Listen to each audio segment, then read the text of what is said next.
Hi guys, it's me, Tiana Jones, also known as Callie Faye, and I'm here today with the All Lives Do Exist Sustainable Development Goal Day 14, Life Below Water. And we are here with people all over the world who are choosing to speak on this subject. So welcome. Our first special guest today is Professor Dr. Soraya Bano. Welcome. Very good evening to all of you. This is Professor Dr. Soraya Bano from Vilayanagar, Chhattisgarh, India. I am working as an assistant professor since 30 years and also as International Peace Ambassador Global India. Today the topic is Life Below Water.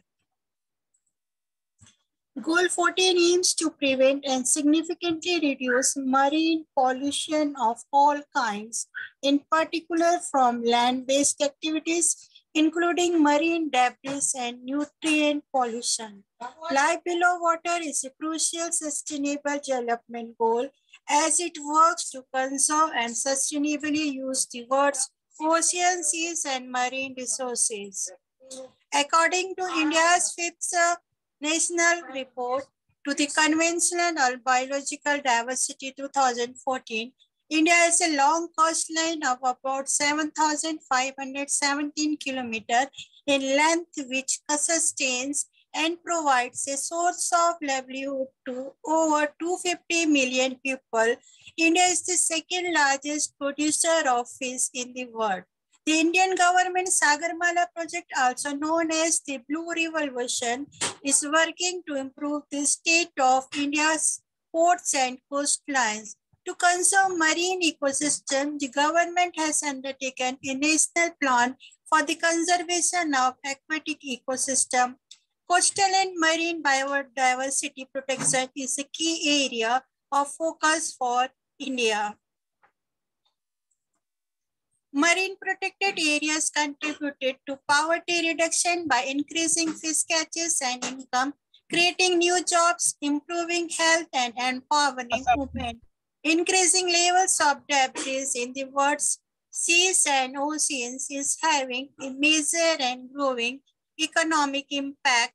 Oceans, seas, and other marine resources are essential to human well-being and social and economic development worldwide.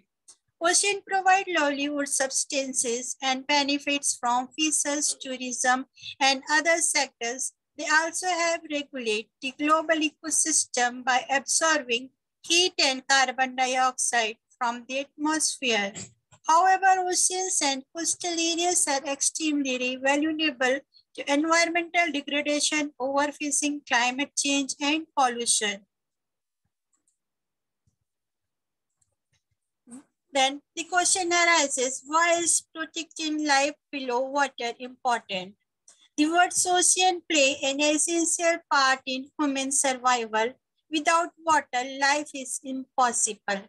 Apart from providing us with drinking water, food, and rain, our ocean also serve as a platform for water transportation and trade. They help lessen the effect of global warming by absorbing about 30% of carbon dioxide. This saying plenty more fish in the sea is looking like it soon may become obsolete. Scientists estimate that over 5 trillion pieces of plastic currently litters our oceans. Bad news for the 2 lakh species that live in our oceans. Overfishing and poor water quality is bringing many sea creatures of the brink of extinction or causing big problems to our entire ecosystems. The UN sub-goals for life below waters are reduce marine pollution, protect and restore ecosystem, reduce ocean acidification, sustainably farm fish, conserve coastal and marine areas, and subsidies contributing to overfishing, increase the economic benefits from sustainable use of marine resources, increase scientific knowledge, research, and technology for ocean health, support small-scale fishers by local and certified fish, We can support small-scale producers by shopping local markets and shops, implements and enforce international sea law. To make plastic free, we explore important and easy way to cut plastic pollution and save our seas. Today, we produce over 300 million tons of plastic waste every year. That equates to the weight of nearly the entire human pollution. Even worse, nearly half of that is single-use plastic, as a whopping 91% of the world's plastic still isn't recycled. Instead, it ends up in landfill, being burned, littering our countryside or polluting our ocean. But some countries are ahead of others in the fight against plastic pollution. Number one, on the effects of plastic use on the seas and ocean, run a campaign. If you are going to use plastic, make it recycle ocean plastic.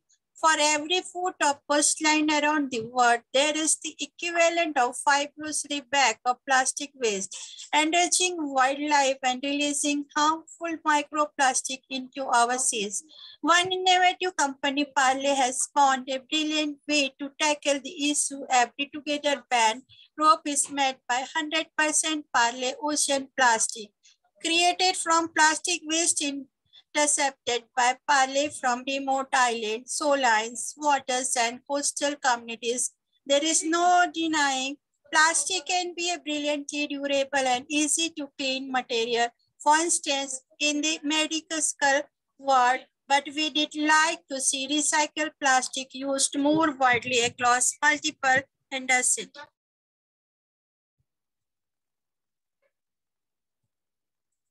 Second way is never buy bottled water, boil filter, chlorine drain water. Do what? We can use only filtered water, chlorine drain water, avoid bottled distilleries. By local and certified fish, we can support small scale producer by shopping in local market and shops. Ban single-use plastic everywhere. Single-use plastic products will now be banned, including cutlery, chopstick, plates, straws, cotton, purse, string, straws. Certain polystyrene, food, corn, environmental groups have also reported huge quantity of COVID waste with plastic gloves, hand sanitizer bottles, and surgical masks littering our shores.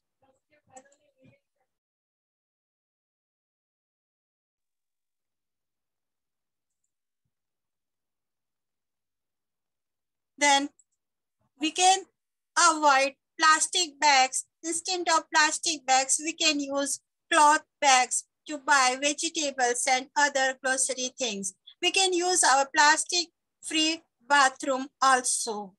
We can use washable nappies. A small country in the South Pacific, the first country in the world to ban plastic disposable nappies. In the UK, an estimated 3 billion nappies are thrown away every year, according for 2 to 3% all household waste, according to WRAP, the recycling charity. The main alternative are washable cloth nappies or biodegradable nappies. Give the fact a baby could use 4,000 to 6,000 disposable nappies before his potty trained, but only 20 to 30 reversible nappies. By contrast, it's an issue that can be ignored. At last, I want to conclude, management plans will be implemented to prevent overfishing, illegal fishing, and to rehabilitate marine life. They help with the background and removal of waste and pollution, and their coastal ecosystem act as buffers to reduce damage from storms. Maintaining healthy oceans supports climate change mitigation and adaptation efforts. It's also a great place for tourism and recreation. Healthy ocean and seas are essential to our existence, yet we have managed to do tremendous damage to these precious resources. We must protect them by eliminating pollution and overfishing, and immediately start to responsibly manage and protect all marine life around the world. Thank you. Thanks a lot for giving me beautiful opportunity today. Thank you, Tinaya madam. Thank you. Thank you. Thank you again. Our next special guest today is Dr. Francis De Costa. Welcome. Thank you so much, Callie, and thank you everyone here. And it's a pleasure to be part of this platform. And good morning, good afternoon, good evening from whichever place you are from. Yes, little bit background about me. I do life coaching and I do train life skills for community building in India. And why this topic is so important for me is uh, I feel so being as an ally or probably as an ambassador for this, how do we build a community where we could actually think to play a very important part for life below water? So I've created an acronym for water. And the reason why I've created this is because we need to make a community, build a community so that we be the brand ambassador of it and protect life below water. So when I talk about life below water, it is very important to understand that how do we create a balance between life above the water so that the balance gets created. And if we create a balanced life above the water, automatically the life below water will be sustainable. So one of the acronyms that I've created is water. So W stands for willing to make a difference. So as the ally or maybe the brand ambassador or community building, can we have that willingness to make a difference? Can we build that caring nature when we talk about life below water? Uh, End of the day, it's a chain. Whatever we think we want to consume as human beings, it creates a chain. As we have Professor Dr. Banu who spoke very well about plastic. So plastic as well as the other contaminated things which gets part of water, it damages the ocean, but indirectly it damages the entire ecosystem itself. So the first thing is, can we have that willingness to make a difference? A stands for awareness and being agile.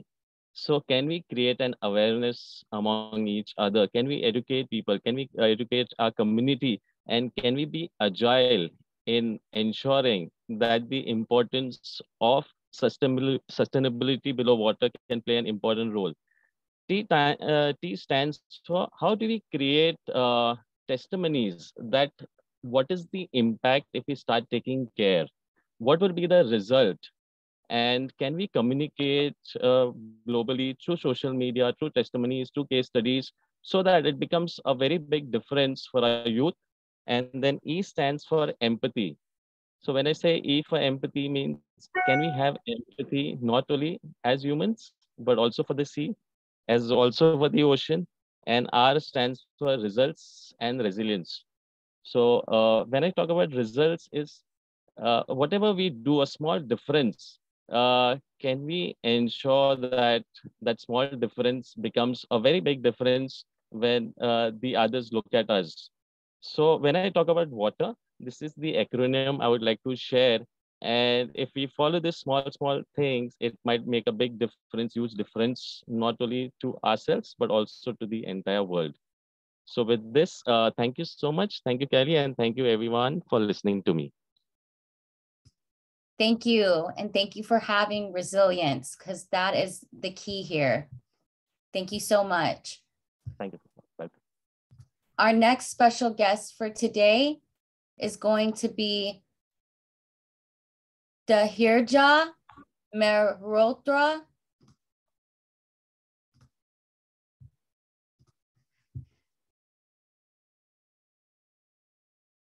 Hi, good evening, everyone. It is indeed a pleasure for me to join.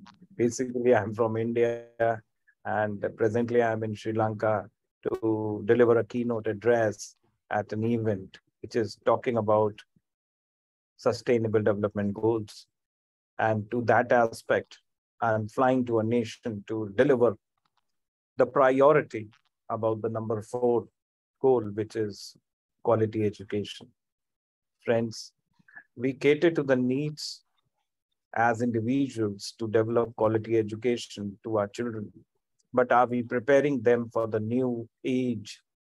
Just giving them the digital candies for them to play and learn is not the only way to make them aware about the things around. It is also the mental health. It is also the pep talk. It is also the quality time which the parents need to give to their children. As a substitute, they are trying to develop a nanny culture, with that too with a digital nanny culture. And it is very, very unfortunate to have it in practice right with the very inception of making it a possibility.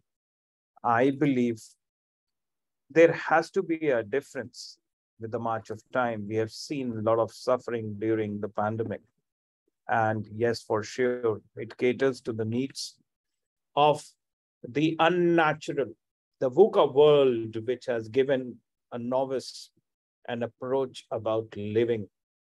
And this type of a living is more than the turbulence which we face at times while our flights, But for the reason being, the turbulence which we are facing post-pandemic deters and applies brakes to the notion of attaining goals of sustainable development. And henceforth, it is the priority for each one of us as educators, as parents, as friends, philosophers, guides, to bring forward that very approach of how best I'm going to be delivering as a priority culture at all workspaces, not only in the schools, but also at the places we work for. There has to be a capacity building program for each one of us, because quality can never be achieved. It is always followed, and it cannot be achieved as such. See, there is the quality. If you attain this number, you'll get a quality. I'm sorry. It is the continuous effort, and that's the Kaizen approach of Japan we follow in schools. Continuous development, change for better with the march of time. And it is not just possible by sitting in the classroom and interacting with the children one-on-one. I'm sorry. There has to be a framework to deliver through capacity building programs, through project-based learning, through experiential learning.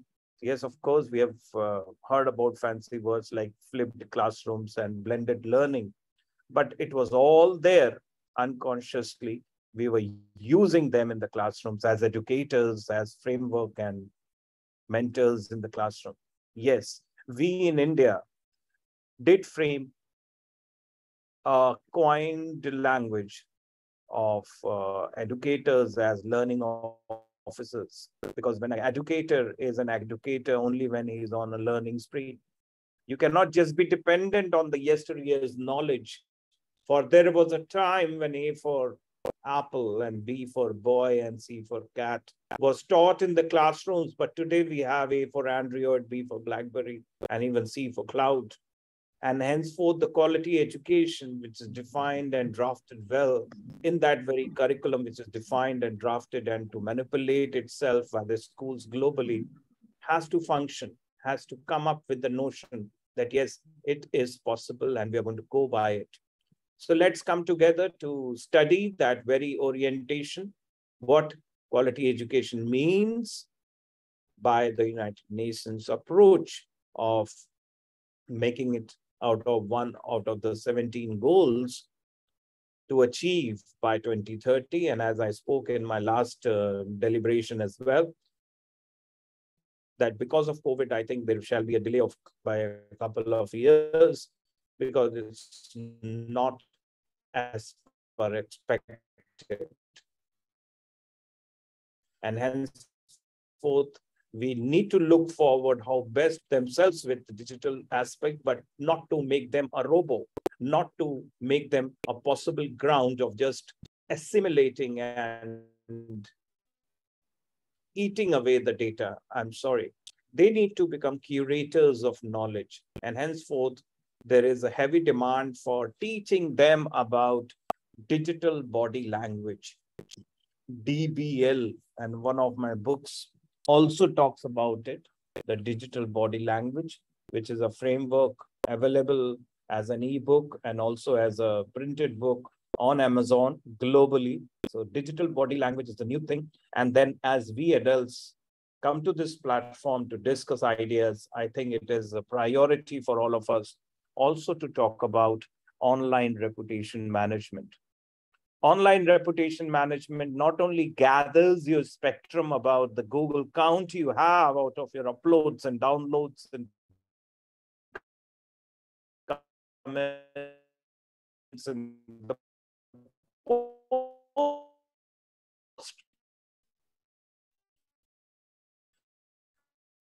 but also makes you possible out. It comes further about the likes and the dislikes and the contributions we have had so far. With that presence, I would also request all our wonderful colleagues here to look out for my Udemy course on online reputation management.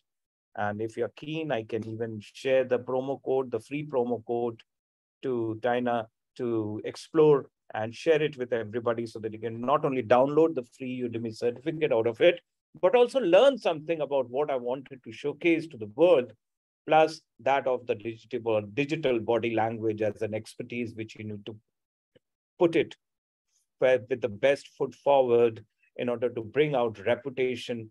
And above all, when we talk about that, there is a beauty of building rapport among others by talking about the digital body language and also as a framework, expect your delivery by enhancing your online reputation management. That's all from my end. This is Dr. Dheeraj Mehrotra, thanking each and every one of yours from I'm actually principal at Kumars Global School, Lucknow, India. Thank you so much. God bless everybody. Thank you. And he's going to put his information in the chat box so that you can do a little more research on what he's discussing. Our next special guest is Sanja Zerlik. Welcome. Hello, Tiana. Hello, everyone. Greetings from Croatia. I'm honored to be part of this meeting. Can I share my screen? Yes, ma'am.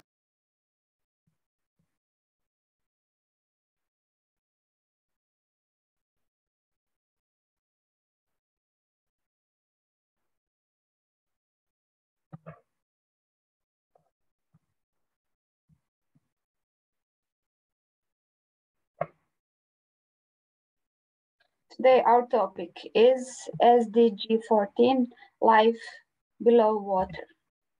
The oceans cover more than 70% of the surface of our planet and play a key role of supporting life on Earth. They are the most diverse and important ecosystem, contributing to global and regional elemental cycling and regulating the climate. The ocean provides natural resources, including food, materials, substances, and energy. Marine protected areas contribute to poverty reduction by increasing fish catches and income, creating new jobs, improving health, and empowering women. Increasing levels of debris in the world's seas and oceans is having a major and growing economic impact. Oceans, seas, and other marine resources are essential to human well-being and social and economic development worldwide. Their conservation and sustainable use are central to achieving the 2030 Agenda, especially for small island developing states. Marine resources are particularly important for people living in coastal communities. Oceans provide livelihoods, substances, and benefits from fisheries, tourism, and other sectors. They also help regulate the global ecosystem by absorbing heat and carbon dioxide from the atmosphere. However, oceans and coastal areas are extremely vulnerable to environmental degradation, overfishing, climate change, and pollution. Adriatic Sea is water separating the Italian peninsula from the Balkans. The Adriatic is the northernmost arm of the Mediterranean Sea, extending from the Strait of Taranto to the northwest and to the Po Valley.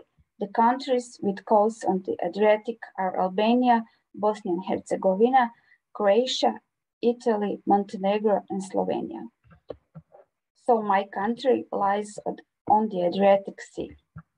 The Republic of Croatia has the largest part of the Adriatic Sea, with numerous bays, peninsulas, islands, and islets.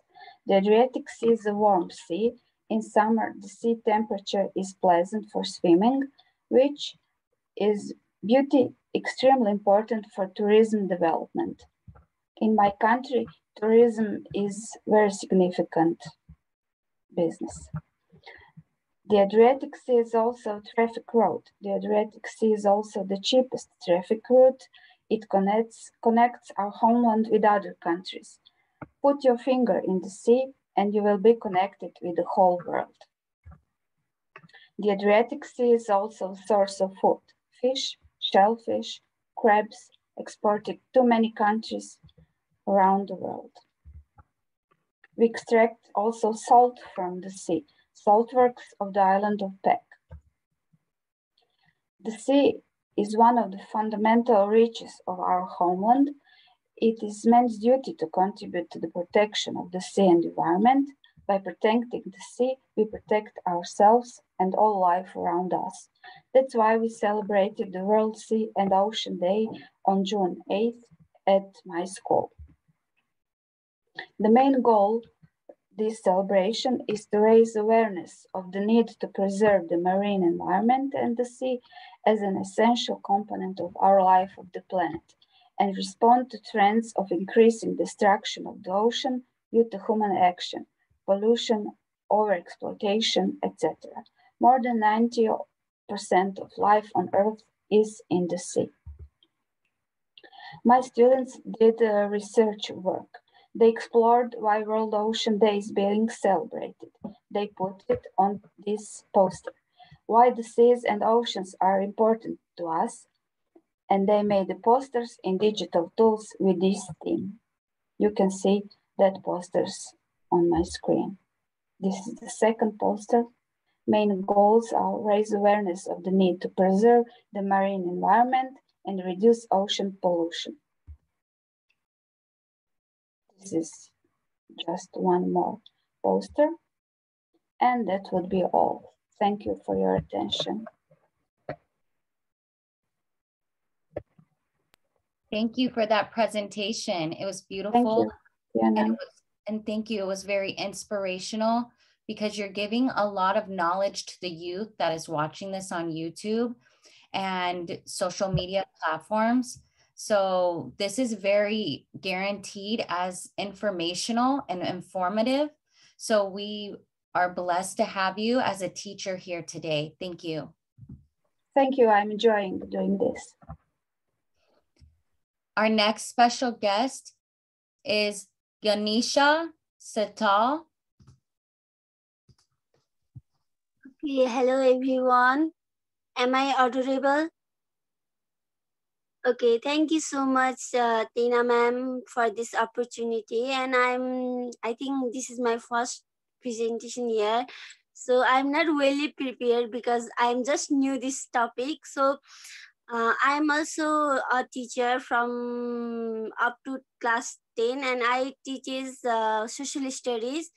So usually what we see that students they don't know about any importance of water resources. They are just wasting water resources. They are just wasting papers, but they don't know any value of that papers, where it comes from and how we can manage the water resources. And they even don't have any idea. And in Nepal, representing Nepal, in Nepal's student, what they thought that it comes by the technology. They don't know natures are so much preserving. No, we are depending in nature, that ocean, water resources, and plants and wildlife also, isn't it? But they're just wasting paper and they are not providing any guideline regarding the using and preserving the nature, water resources, and any kind of wildlife. They just think it comes by technology, it comes by machine. And I think that no, for teachers and we like volunteers, like people who work for preserving nature, it's our duty to make them aware about the preserving the nature, preserving importance of water resources, how much we depend in water resources. We are just depending in water resources. Without water, there is not life exist, isn't it? That's why I think providing youngster, small children, school students, college students, university students about the importance of nature, about the water resources, and how we can utilize them, how we can preserve them. That is most important, rather than teaching them about the social media, teaching them about the new fashions, teaching about them about the unnecessary thing. I think we have to teach them how to live in nature, how to preserve in nature, how we are depending in nature. That's important. Okay, this much for today. Thank you. Thank you. Thank you so much for joining us, and we're grateful to have you. And we would like you to join more summits that we will have on sustainable development goals that the United Nations has set for us. And there's 17 goals. And a lot of these goals have a lot to do with each other. So that is amazing that you're telling the youth that they should preserve the water and preserve what is important in their lives. So thank you so much. Our next special guest today is Lorraine Altanu. Hello, good evening, everyone. Can I hear me? Yes, we can. Okay, thanks. The most sustainable resources are not fossil. In this case, we have to look for new resources, especially renewable ones. Solar, geothermal, and water energy are essential for environment protect. The waters of the planetary oceans are not used for food or energy. Now we're looking every time new resource for people to be in vice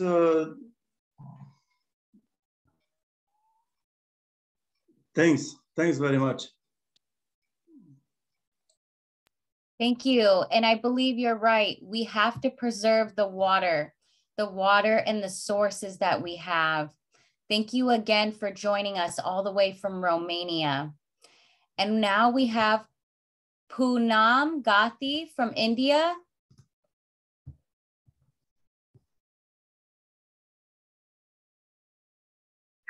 Yes, good evening. Oceans cover more than 70% of the planet, and they are a source of the food and income. Hello? More than 10. Hello? Yes, we can hear you. Good evening. Just a minute. Myself. Hello? Yes, you are. I am audible? Yes, ma'am. Okay, okay. Okay, ma'am. Yes. Myself, Poonam Gathi. I am principal in Chitra Group of Institutes here, which is located in Kanpur. So today topic is, just a minute.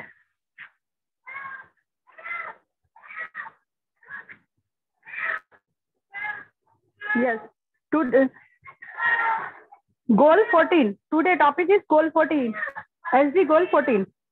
Ocean covers more than 70% of the planet, and they are source of the food and income of more than 10% of the world's population.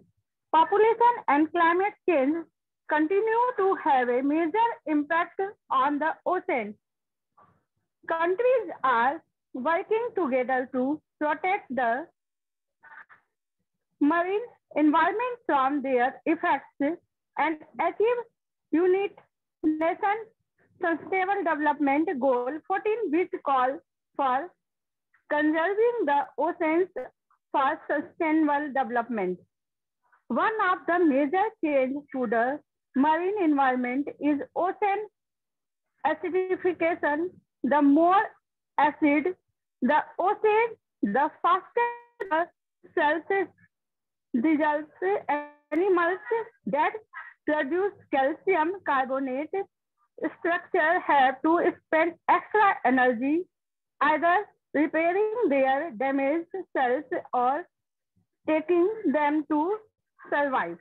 Using energy for this could impact the animal ability to grow and reproduce. In the past 200 years alone, ocean water has become 30% more acidic. To stop this, the sea should take an active part in friendships and in reducing gravel production on ships. We should also reduce or completely eliminate the dangerous materials used on production process of industries. If we follow this measure, we cannot stop ocean acidification. You all understand Hindi? Hello? You understand Hindi? Yes, we can hear you. You understand Hindi? Hindi language?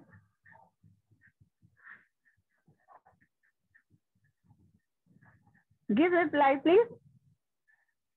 1 second. Okay.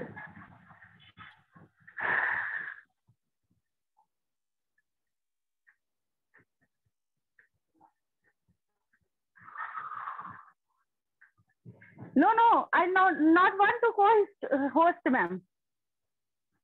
So the slides you will be able to access through your phone once you're a co-host. No. I don't want to co-host. Only I ask you all understand Hindi. No, we don't understand it. I don't, but there's other people that are here that do. Okay.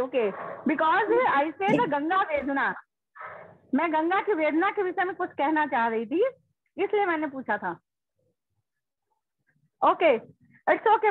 The topic is over. Thank you, ma'am, for giving me this opportunity.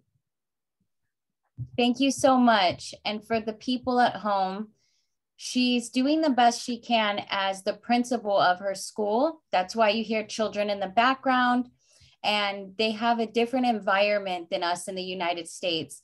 So we must be patient with other people, and we are targeting to learn information from other people with the other countries.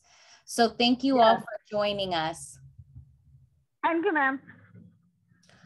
Our next special guest today is Prasad Jalati. Welcome.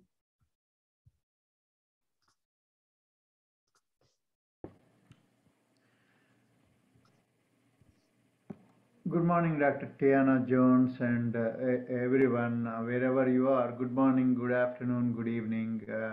I'm delighted to be here again, and I can't start anything without complimenting Dr. Tiana Jones for her effort on putting this program together all these days. Today being especially one of the favorite topic, that is SDG 14.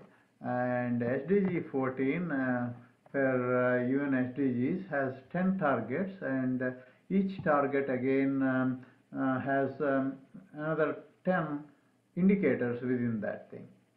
Speaking of ocean, as previous speakers told, it's vast and it covers 75% of the planet. So we need to learn new things about what ocean could offer and what what and how we can do with the ocean in general. It's vast in its nature. It is very intelligent system on our own planet, I mean on Earth, and it has so many intricacies aligned to it in terms of controlling the environment, I mean the weather, etc. So these are all interlinked multidisciplinary subjects again. How a ocean can influence the land systems. So these are all interconnected again between ocean and land. Over 3 billion people rely on oceans for their living, and their prevalence of dead zones nowadays, it all started and came into notice around 2008. They identified around 400 dead zones, and now they increased to more than 800, I believe, around the world. What do you mean by dead zones? The pollution that is flowing into ocean from land is destroying the oxygen content available in the water in the ocean. That leads to killing of all the creatures that are living in that area. So these things are usually happening due to the flushing of municipal waste, industrial waste, and also fertilizer runoffs, everything that is flowing into flowing into ocean may create a havoc in those regions. These things would happen obviously in and around the coastal areas much, because that's where the pollutants are let through or pass by. So communities would be impacted by this kind of issues. Say for example, if there is any dead zone around a coastal area, the fishermen would suffer, because they could catch very less number of fish only there, because it's their livelihood. They won't be earning that much than they used to be. So that gives them trouble in their livelihood. So over half of marine key biodiversity areas are not protected. What it means is we're losing the ocean creatures, and that is because of the overfishing and do anything with our transportation through shipping, whatnot, including sonar. When I say sonar, that might happen through the scientific research or our own intelligence things like submarines and other stuff that gets under the ocean, etc. So they are killing marine lives. Of course, our own attitudes of pushing everything into ocean would also kill them, because of the chemical nature of the substances that we are pushing into the ocean would deprive them from the oxygen that they need, and they unfortunately dying. And more than that, there is another scenario that's going on. You see behind me the coral reefs, right? So the coral reefs are being there for millions of years. They are formed naturally, and they have been supported and giving support to algae also. So with this symbiosis, they become home for many aqua creatures like octopus, like fish, and fauna, everything. It's a beautiful world out there, and more than that, they absorb carbon dioxide and release oxygen. I would request everyone to hold your breath for 1 minute and come back. If you feel that it is difficult, please don't continue. So let's pause for a minute and stop breathing and come back again after a minute, if I may request. Thank you.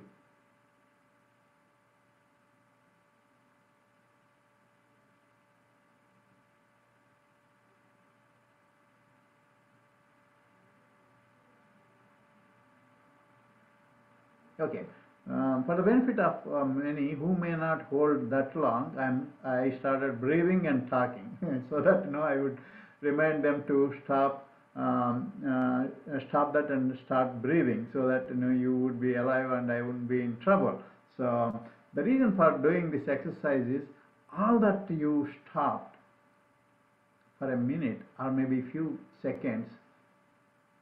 The core thing that we are breathing out of the air is oxygen for our own survival. Actually, most of the oxygen that we breathe is coming from ocean. So the point here is if we are not able to breathe for 1 minute, we are panicking, right? We may not survive either after a few minutes. But look at the ocean situation today. When we deprive the oxygen from ocean, think about those creatures that we are putting in trouble by putting our pollution into the ocean. So ocean gives back a lot of oxygen, absorbing a lot of carbon dioxide. And another thing, even corals release a lot of oxygen, as I said, and they also absorb carbon dioxide and put that in the ocean bottom, so that the carbon would remain there and they can actually flush these things with the oxygen so that we can live happily.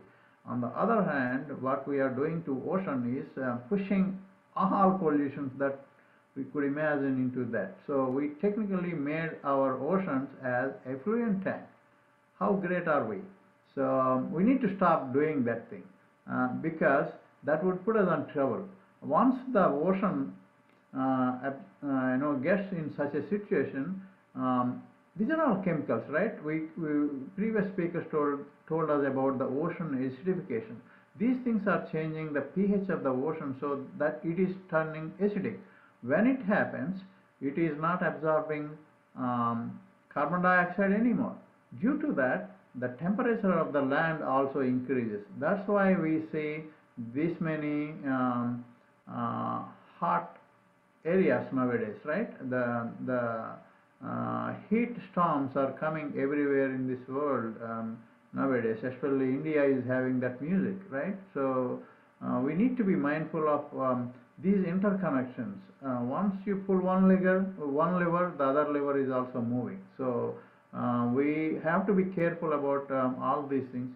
At the same time, we need to educate each and everyone about ocean because it is 30 trillion net worth of economy every year. Can we believe that? It is such a fascinating thing that ocean is offering us. Have we created it? No. Are we managing it well? No. So what are we trying to do here? So 30 trillion is a huge offer for us for free. That's what ocean is offering. In between, coral reefs, and also I would add on mangroves, they are just 750 billion. Yes, 750 billion economy every year. So don't mess with ocean anymore. So what do we do now? We need to reduce our pollution, our hunt for all these things, plastic materials and clothes, etc., because the plastics are breaking down and flowing into oceans as microplastics, and they are killing coral reefs again. We already talked about what coral reefs are doing to us. Instead, we are doing the opposite to them, right? We must stop that kind of things. Other things, fashion, everything, they also release microparticles, microplastics, microsynthetic materials into the water, into the water, and they come from our household to the streams, to the rivers, and reach out to the ocean. So that means they're all not good for ocean either. On the pathways, we are also getting into our food chain and drinking water and even in air in many areas. So washing clothes, even though we have fantasies about buying too many fashionable clothes, is also a risky path that we are on. Each time you wash, you are releasing microplastics and other dangerous chemicals that you can't even see. So that's what we are doing as humans to the ocean. So we have to figure out a constructive way to educate each and everyone, and we have to learn from each other, and more prominently we have to learn from the native people who are residing next to the ocean for several centuries. We thought through our education we can do anything and push them away and ridicule them and do our way to make money out of it or make a business out of it. We are overfishing and consuming fish more than we could afford from the ocean. Ocean is not a Akshaya Patra. What I mean by that, those who don't know English, is it's not an unlimited resource. When you use that exponential resource in a fringy way, there is a limit to the resource. So we lose that resource at one point of time, and we won't be finding any such things like fish and fauna in the ocean. On the other side, we can rely on other things like seaweed, kelp for our own benefit, because they not only offer nutrient values, medicinal values as well. So many universities are doing research on those kelp and seaweed, and also on the coral reefs. Actually, coral reefs could give us some medicines to cure cancer. This is going on. So we need to understand the value of the ocean at large and try to protect it. And we can't do all the ridiculous things that we are doing today and put everything in the ocean. So we have to form as a civilized community so that we prevent, I'm saying we must prevent the flow of pollutants into the ocean. Otherwise, we are all putting ourselves in the trouble. And guess what? When once the land heats up, it would offer us, heat waves and also unexpected rainfall in any city. Yesterday, if you are with us, I have showed some pictures of how the cities are drowning in unexpected rainfall. So in many places there is not even sufficient drainage system to flush the water from cities into the nearby canals, or even rivers, or into the oceans. Guess what happens when that kind of rain happens? The cars we use would drip oil, right, and other chemicals all around the city, on the surface, on the land, would flow into, again, streams, rivers and oceans, and whatever the remain after the heavy rainfall or floods, leave a sludge there, and that still has chemicals in it. So what happens then?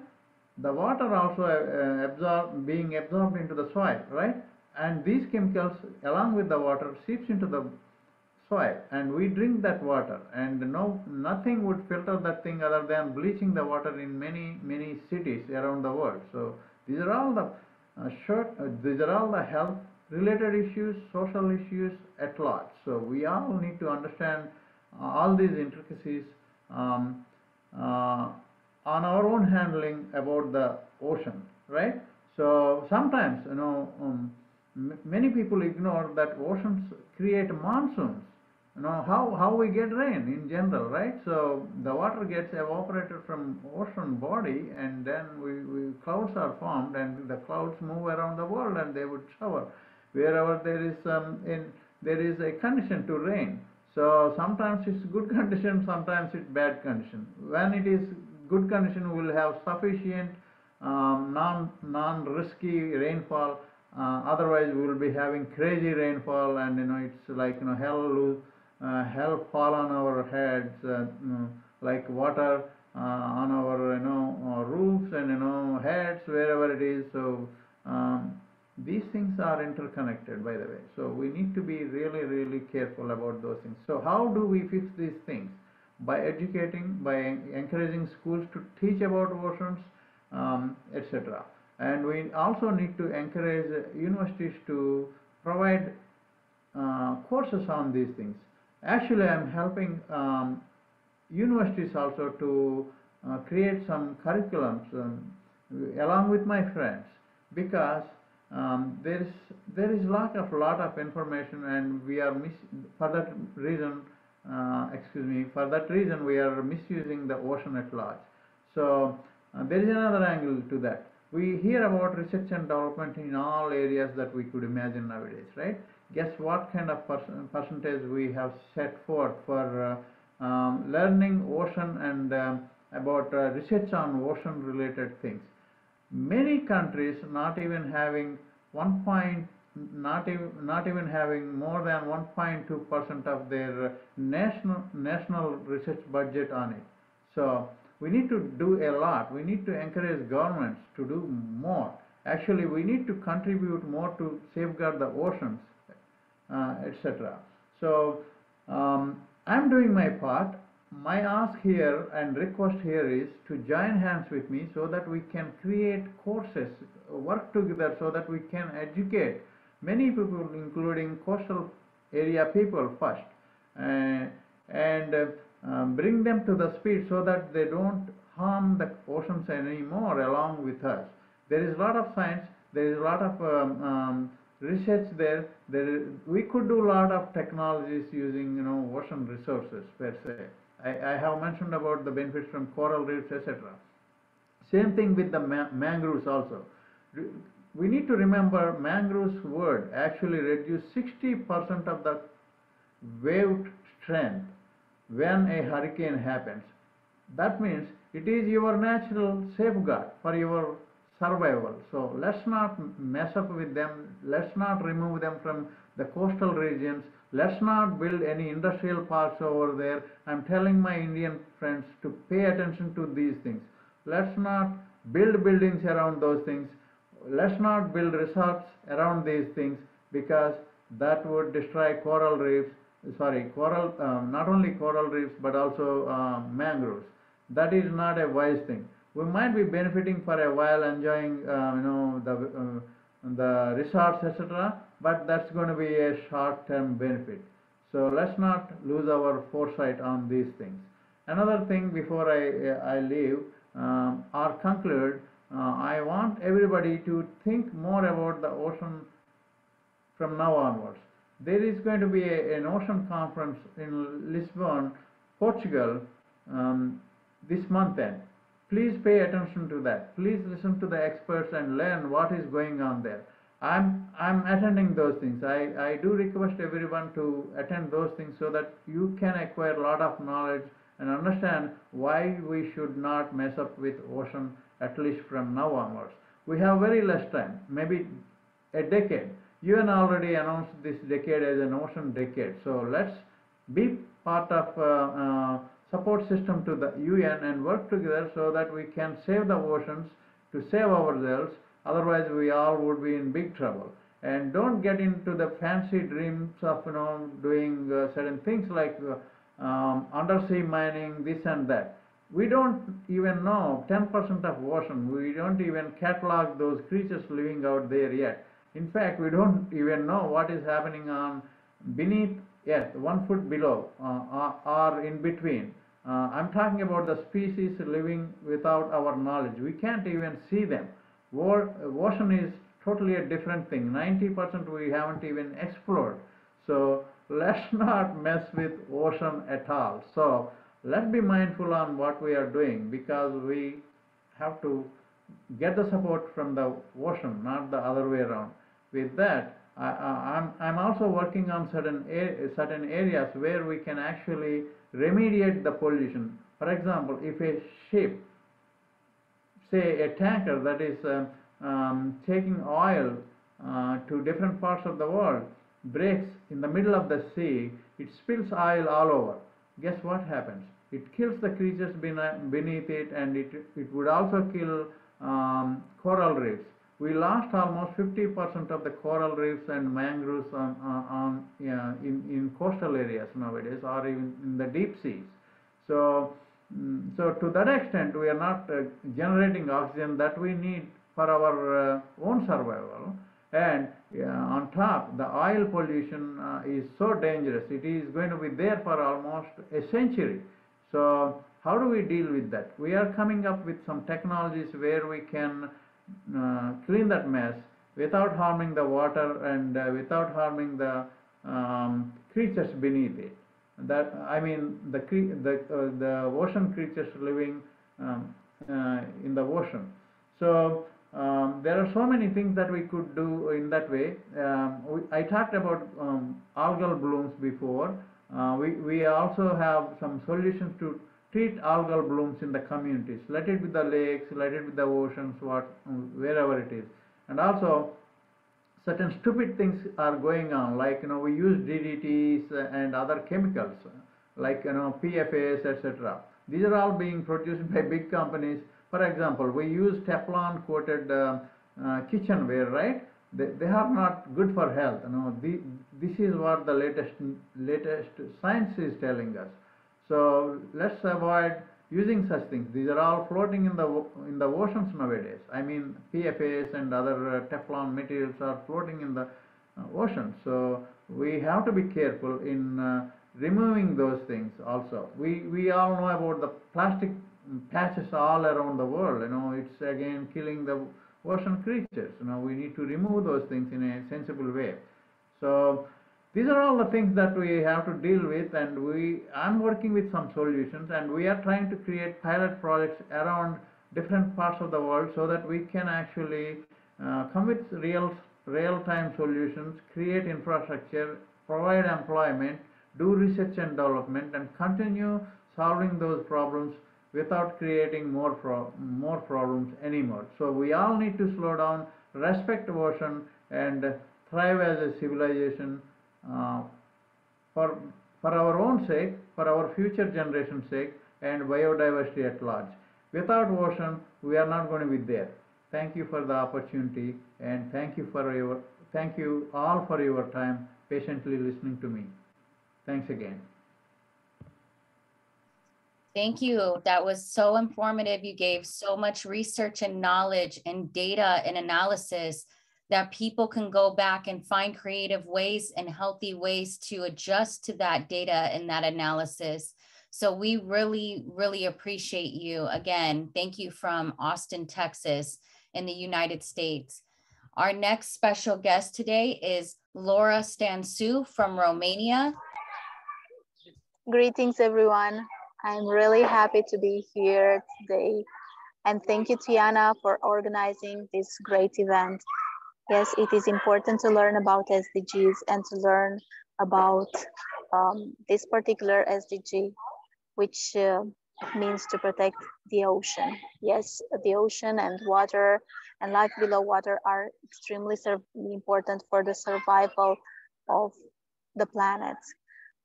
Let's not forget that life began in the water, and it will continue with the help of the oceans. So SDG 14, life below water. This is a small sketch made by my students to show the importance of taking care of the oceans.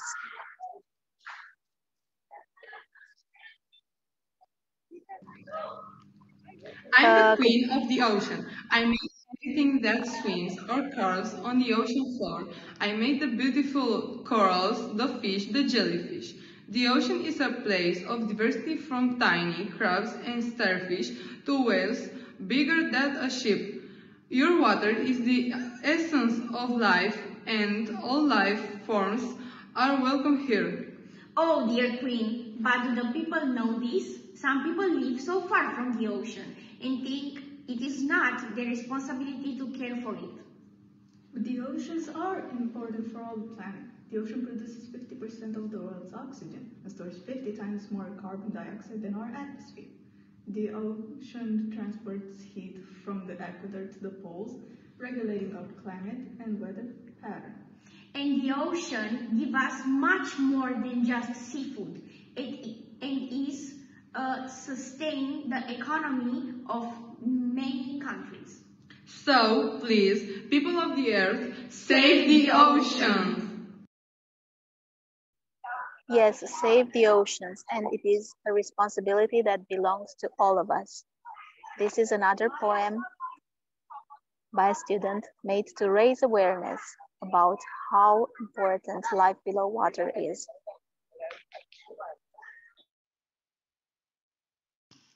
A wish. I was walking on the beach one day when my eyes saw a golden fish. As I took it in my hand, it spoke to me. You found me, so you get one wish. Be careful what you choose. A wish for me. My heart leaped with joy. What could I wish for? All the riches in the world. A palace maybe. But then I looked around and this is what I said. Oh, little fish, please grant my wish. Turn back the time and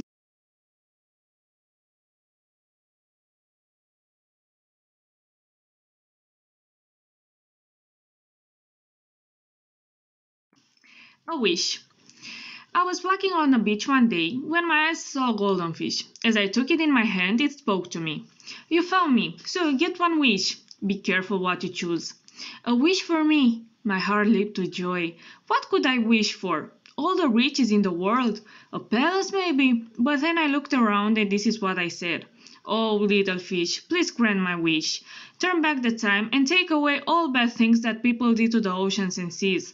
They are the palaces where marine creatures live, and everything that lives below the water are indeed all the riches of the world. So, my wish is to clean the oceans, protect them, make them blue again. Make the oceans blue again. Remove all the trash, all the plastic that is gathering in islands that shouldn't make our oceans dirty.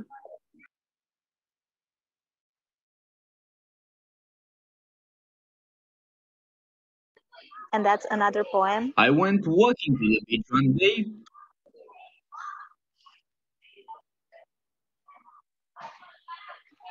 I went walking to the beach one day to listen to what the ocean had to say. I watched its waves, they seemed to talk to me and tell me tales of water, shells, and sea.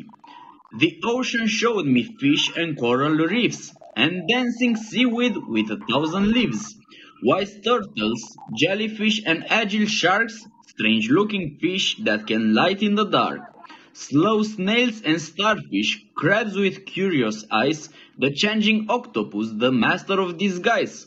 The ocean keeps them under its blue dome, and these lovely creatures call it home.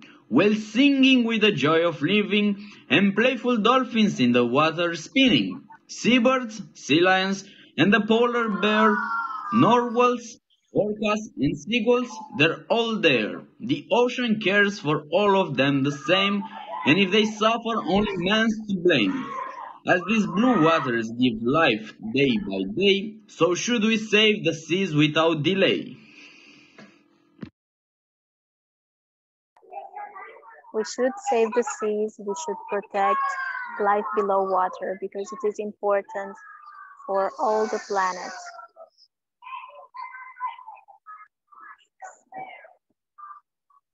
It is our most precious gift that Mother Earth had to offer. So let's take care of the oceans. Let's conserve and sustainably use the oceans, the seas and marine resources for sustainability.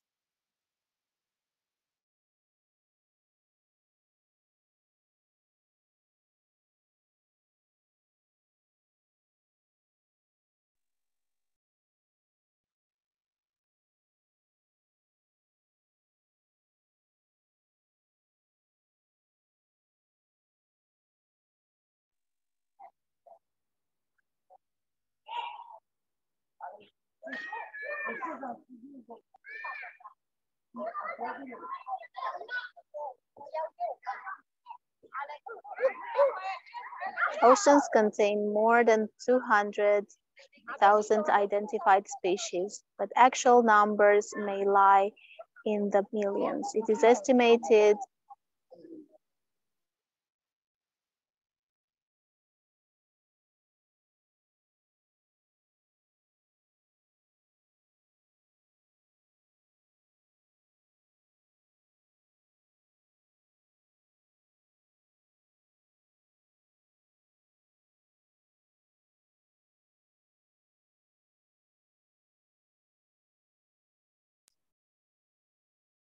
Oceans absorb about 40% of the carbon dioxide produced by humans, buffering the impact of global warming.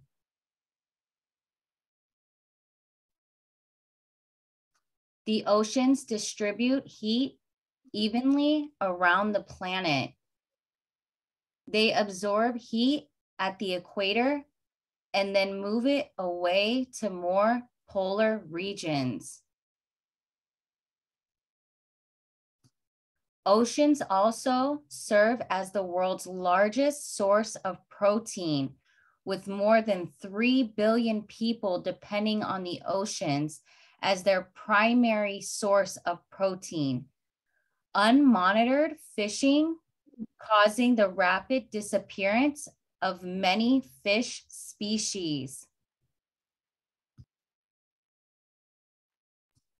The world's oceans, the temperature, chemistry, currents, and life drive global systems that make the earth habitable for humankind. Our rainwater, drinking water, weather, climate, coastal lines, much of our food, and even the oxygen in the air we breathe are all ultimately provided and regulated by the sea.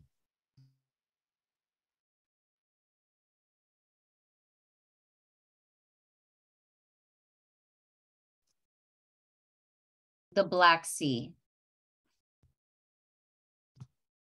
So we lost Laura Stansu due to some technical difficulties. So I read the rest of her presentation. Thank you, Laura, from Romania. And now we are going to show a video from Job Okello in Africa.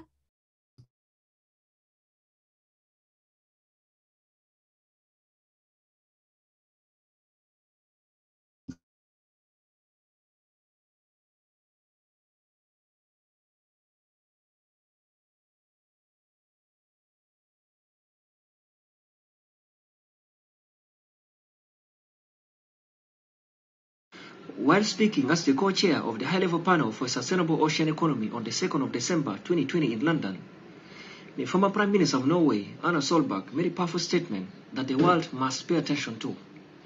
She said humanity's well-being is deeply intertwined with the health of the ocean. It sustains us, stabilizes the climate, and leads to greater prosperity. United Nations Environment Programme says oceans cover 3/4 of the Earth's surface. They contain 97% of the Earth's water and represent 99% of the living space on the planet by volume. This is exceptionally vital information for everyone, everywhere, to know. Sustainable Development Goal number 14 seeks to conserve and sustainably use the oceans, seas, and marine resources for sustainable development. This is a very, very, very critical goal for a sustainable future. Oceans play a vital role in making the Earth fit for human habitation. According to the Sustainable Development Goals Report 2021, more than 3 billion people rely on the ocean for their livelihoods, and over 80% of world merchandise trade is carried out by the sea. Coastal areas, home to almost 40% of the world's population, face growing risk from eutrophication, which is the excess nutrient loading into coastal environments resulting from human activities. The number of dead zones worldwide, which are the areas of water that lack sufficient oxygen to support marine life, increased from around 400 in 2008 to about 700 in 2019. On average, only 1.2% of national research budgets were allocated for ocean science between 2013 and 2017.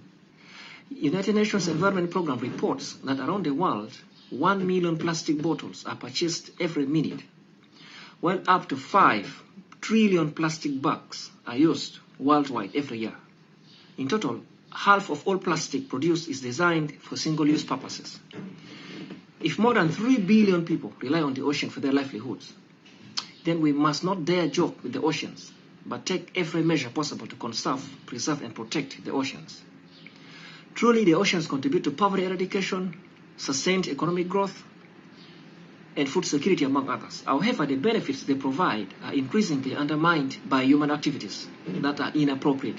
Rising carbon dioxide emissions are driving ocean warming, acidification, and deoxygenation, which threaten marine ecosystems and the people who depend on them, and are overwhelming the capacity of oceans to moderate climate change.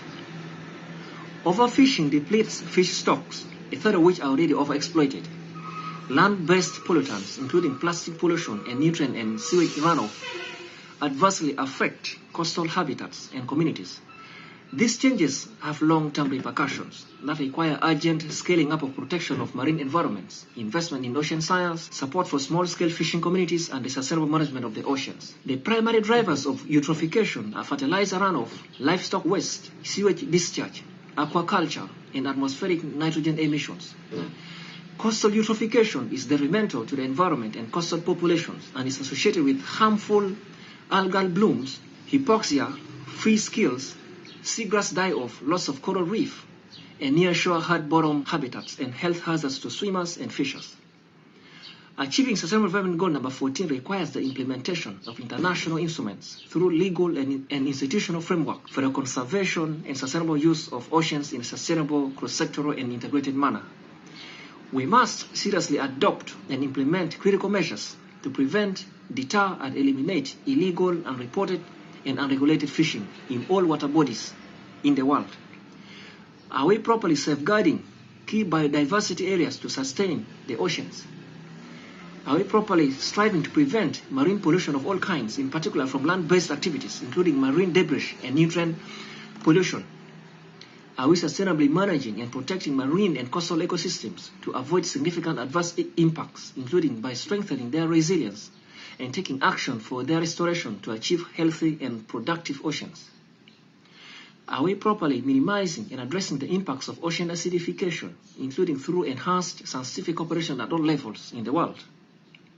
Are we seriously striving to end destructive fishing practices and implement science-based management plans to restore fish stocks in the shortest time possible and feasible, at least to levels that can produce maximum sustainable yield as determined by their biological characteristics?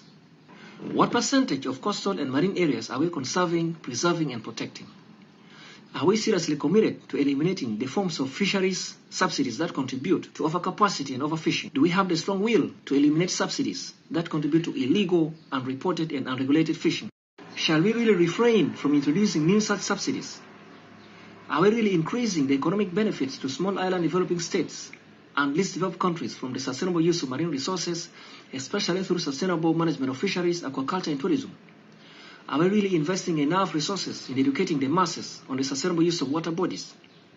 Are we seriously committed to increasing scientific knowledge, developing research capacity, and transferring marine technology among our respective countries to improve ocean health and enhance the contribution of marine biodiversity to the development of developing countries in particular, and small island developing states and the least developed countries? Do we provide proper access for small-scale artisanal fishers to marine resources and markets? Are we properly implementing international law reflected in the United Nations Convention on the Law of the Sea? Are we properly conserving the oceans by using them sustainably? Are we properly teaching our learners in our schools about the need and urgency to conserve life below water, conserve life on land by using water bodies sustainably? In her book, The World is Blue, How Our Fate and the Oceans Are One, Dr. Al Silver writes, even if you never have the chance to see or touch the ocean, it touches you with every breath you take, every drop of water you drink, every bite you consume. Everyone, everywhere is inextricably connected to and utterly dependent upon the existence of the sea. I fully agree with Dr. Silvia. There is no doubt that life below water is a critical influence of life on land. Any threat to life below water is threat to life on land. Any damage to life below water is damage to life on land. Any danger to life below water is danger to life on land. Any destruction to life below water is destruction to life on land.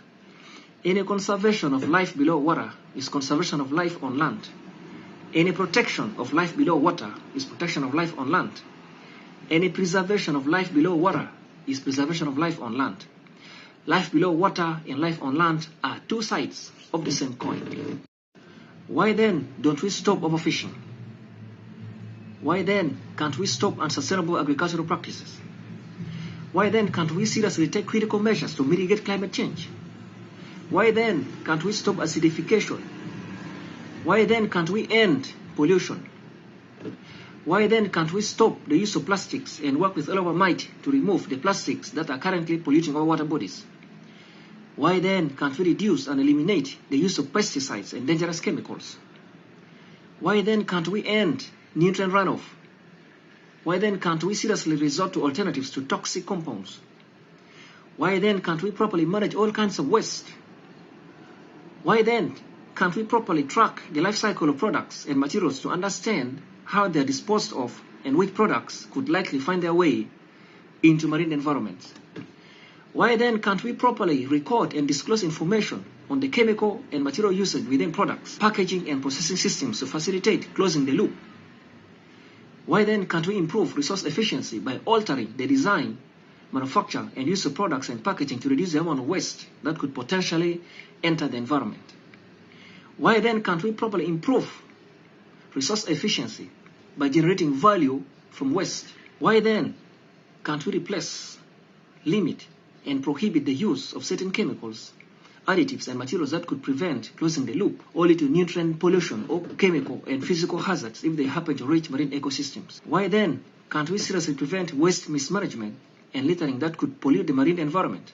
Why then can't we raise consumer awareness on effective ways to properly dispose of their waste to discourage littering and promote responsible behavior?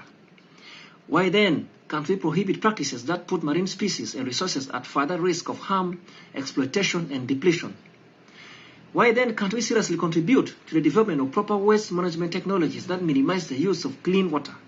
Why then can't we properly utilize a value chain approach to create connections between the design, packaging, marketing, and recycling materials with the goal of reducing their environmental impact at the end of their life cycles? As Ian explained, our rainwater, drinking water, weather, climate, coastlines, much of our food, and even the oxygen in the air we breathe are all ultimately provided and regulated by the sea. Throughout history, oceans and seas have been vital conduits for trade and transportation. Careful management of this essential global resource is a key feature for a sustainable future. What a statement. What will you do in your capacity to conserve life below water so that you conserve life on land? There is this sagacious African proverb that says, only when the well is dry do we know the value of water. Let us not wait for the water bodies to dry for us to fully appreciate how valuable they are. Conserve them now, not next time. Amen. Amen. Amen.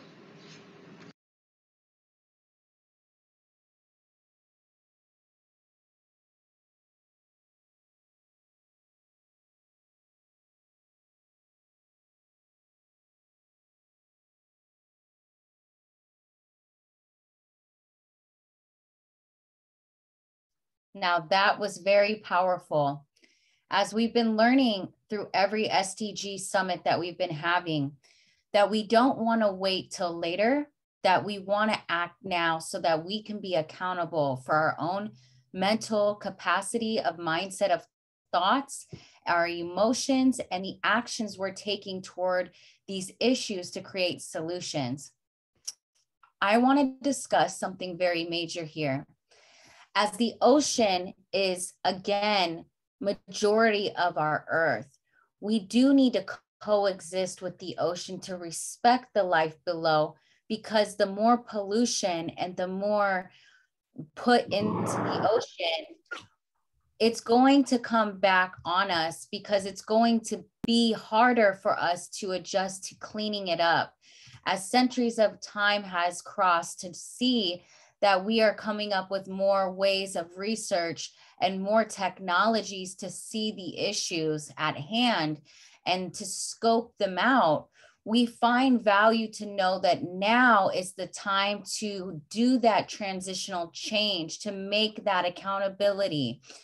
And if we are accountable for our actions and we are giving the proper energy and mental capacity for mindset, we can individually see the value in why we should clean up the ocean and why we should respect that coexistence of life, because there's so much life in the living ocean and there's so much life in the living land as we do coexist, as they are border to each other. As we see, these are things that we need to learn so that we are able to use these materials that are produced in consumption given for our life existence.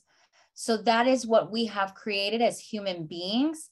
And this is our chance to show that we can take the power back, and we can show how we're giving our earth, our home, an advantage to see the existence of longer lifespans, longer living. So again, there is life below the ocean that has coexisted with our life above the ocean.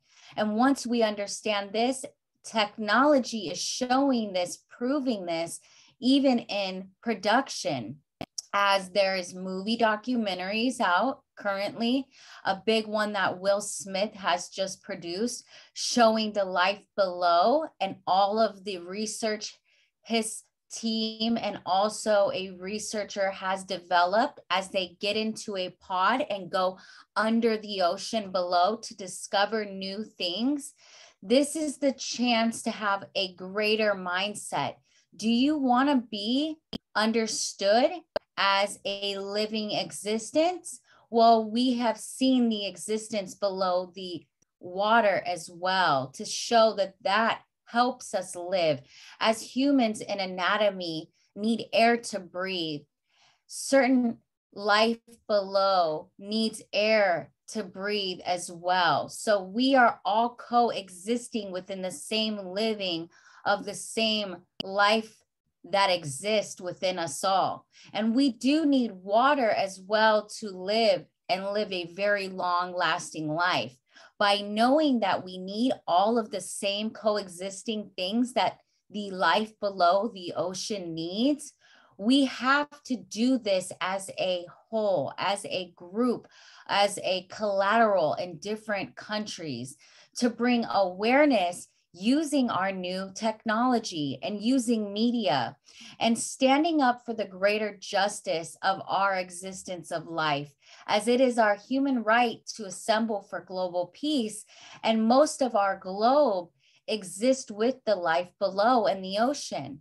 So stand up for the humanity that exists within you and learn how to adjust to what products you're using, where you are putting your waste, and again, what consumption that you are putting in your bodies. That includes all life, because all lives do exist.